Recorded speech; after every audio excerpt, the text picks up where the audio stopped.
So I've been making games for about 20 years. I've worked on just about every platform since the Game Boy. And at Other Ocean, we've worked on a lot of games. Probably worked on about 120 games. The guys over here in the Emeryville studio have worked on games with Capcom like Street Fighter. Working with Paramount's been great. We really trust one another. So when we were setting out to do this game and do something a little bit different, they understood it 100%. We chose to go with 2D for War of the Worlds. We could have easily done a 3D side-scrolling game. This game is a love letter from us back to Flashback and Out of This World and Heart of Darkness. These games came out around 1991, and since then, the game industry has changed dramatically. Mike has managed to keep a really firm grasp on what made those games great. What gave those games a very distinct look was this method called rotoscoping, where they would actually film live actors against a solid backdrop and do all the moves in the game, and then draw over that. In today's gaming world, a lot of people use mocap, a lot of people use a lot of 3D models to do their animation. We felt that that just wasn't enough, so we decided to go ahead with rotoscoping because it's very specific to this style and to this genre. The other reason to go with 2D on a technical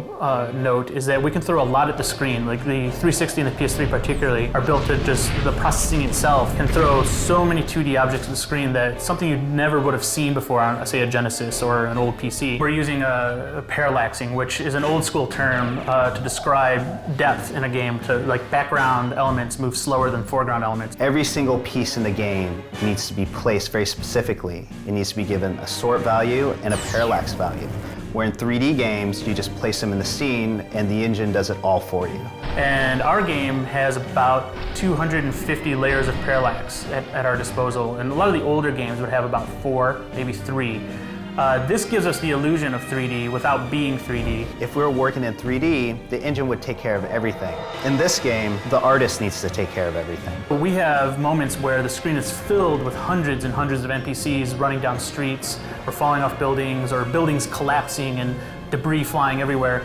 That's just possible now, something we could never have done effectively back in the 90s. The Tripod Chase, it's one of my favorites because we really just wanted to show that there's this one man who doesn't have a lot, and he's just a regular human, and he needs to survive in all of this chaos. From day one, we wanted to create a game that was an homage to some of these older 16-bit style games. One of the best things about those games, you die often. If you get shot, you're dead. There's no health bar. This is more realistic. Because of that, the game is really difficult, and we as gamers appreciate that. I think we've got a very unique vision for this. It's a very unique game. I couldn't be happier with the way it looks and feels and the colors we've chosen for the game.